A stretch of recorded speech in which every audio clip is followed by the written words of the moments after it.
പുനർജനി കേസിൽ വി.ഡി. സതീഷിനെ clean chit. Vigilance അന്വേഷണത്തിൽ ഒരു തെളിവും കണ്ടെത്തിയില്ല എന്ന് ആഭ്യന്തരമന്ത്രി രമേശ് ചെന്നിത്തല അറിയിക്കുന്നു. ഇനി കേസുമായി മുന്നോട്ട് പോകില്ല എന്നും ചെന്നിത്തല വ്യക്തമാക്കി. അല്ലെങ്കിൽ CPM-ന്റെ ഭാഗത്തുനിന്ന് അന്നത്തെ ഭരണപക്ഷം വളരെ ശക്തമായി വി.ഡി. സതീഷിനെതിരെ ഉയർത്തിക്കൊണ്ടുവന്ന ഒരു ആരോപണമായിരുന്നു. പക്ഷേ അതിൽ വി.ഡി. സതീഷിനെതിരെ തെളിവില്ല എന്നാണ് വ്യക്തമാക്കുന്നത്. പുനർജനി പാർപ്പിട പദ്ധതിയുമായി ബന്ധപ്പെട്ടാണ് വലിയ തോതിൽ ക്രമക്കേട് നടന്നു, അഴിമതി നടന്നെന്ന ആരോപണവുമായി അന്നത്തെ ഭരണപക്ഷം ശക്തമായി മുന്നോട്ട് പോയത്. അതിൽ വിജിലൻസ് അന്വേഷണം നടന്നു. പക്ഷേ ഒരു തെളിവും ഇതിൽ കണ്ടെത്താൻ കഴിഞ്ഞില്ല. പുനർജനി കേസ് അന്വേഷണം അവസാനിപ്പിക്കുന്നുവെന്ന് വ്യക്തമാക്കുകയാണ് രമേശ് ചെന്നിത്തല. അനന്തരം വിവരങ്ങൾ വേണ്ട. അനന്തൻ, എന്താണ് രമേശ് ചെന്നിത്തല വ്യക്തമാക്കുന്നത്? അന്ന് അല്ലെങ്കിൽ കഴിഞ്ഞ സർക്കാരിന്റെ സമയത്ത് വലിയ വിവാദ വിഷയമായി നിലനിർത്തിയ ഒന്നാണല്ലോ.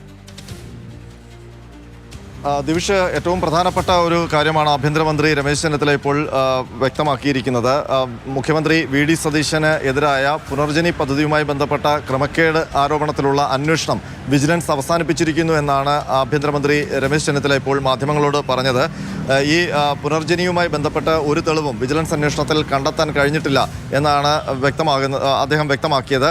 മാത്രമല്ല, ഈ തെളിവുകൾ ഒന്നും ലഭിക്കാത്ത സാഹചര്യത്തിൽ പുനർജനിയുമായി ബന്ധപ്പെട്ട അഴിമതി അന്വേഷണം അത് വിജിലൻസ് അവസാനിപ്പിച്ചു. ഈ അന്വേഷണം അവസാനിപ്പിച്ചുകൊണ്ടുള്ള വിജിലൻസ് ഡയറക്ടറുടെ മനോജ് എബ്രഹാമിൻ്റെ റിപ്പോർട്ട് തനിക്ക് കിട്ടിയതായി ആഭ്യന്തരമന്ത്രി വ്യക്തമാക്കി. അപ്പോൾ ഇത് രാഷ്ട്രീയ പ്രേരിതമായിട്ടാണോ അല്ലെങ്കിൽ രാഷ്ട്രീയ സ്വാധീനത്തിന് വഴങ്ങിയാണോ ഈ UDF സർക്കാർ അധികാരത്തിൽ വന്നപ്പോൾ ഈ അന്വേഷണം അവസാനിപ്പിക്കുന്നതെന്നുള്ള ചോദ്യം ആഭ്യന്തരമന്ത്രിയോട് ഉണ്ടായി. പക്ഷേ അദ്ദേഹം പറഞ്ഞത് അങ്ങനെയല്ല. വി.ഡി. സതീശന് ഇതിനകത്ത് ക്ലീൻ ചിറ്റ് ആണ് റിപ്പോർട്ടിലുള്ളത്. ഒരു തെളിവും ഇതുമായി ബന്ധപ്പെട്ട് കണ്ടെത്താൻ കഴിഞ്ഞിട്ടില്ല എന്നുള്ളതാണ് രമേശ് ചെന്നിത്തല പറയുന്നത്. അത് രാഷ്ട്രീയമായ ഒരു നിലപാടിൻ്റെ ഭാഗമായിട്ടല്ല.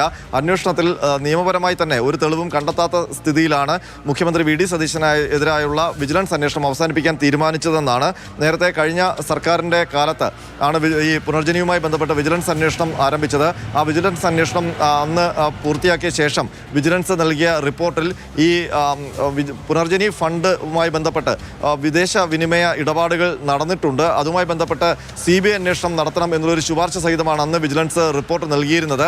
ആ റിപ്പോർട്ട് ആണിപ്പോൾ പുതുക്കി ഇനി ഈ പുനർജനി അഴിമതിയുമായി ബന്ധപ്പെട്ട് അല്ലെങ്കിൽ ക്രമക്കേടുമായി ബന്ധപ്പെട്ട് ഇനി അന്വേഷണം വേണ്ട എന്നുള്ളൊരു നിലപാടിലേക്ക് ഇപ്പോൾ വിജിലൻസ് എത്തിയിരിക്കുന്നത്. അതാണിപ്പോൾ രമേശ് ചെന്നിത്തല മാധ്യമങ്ങളോട് പറഞ്ഞിരിക്കുന്നത്. ദിവിഷ്.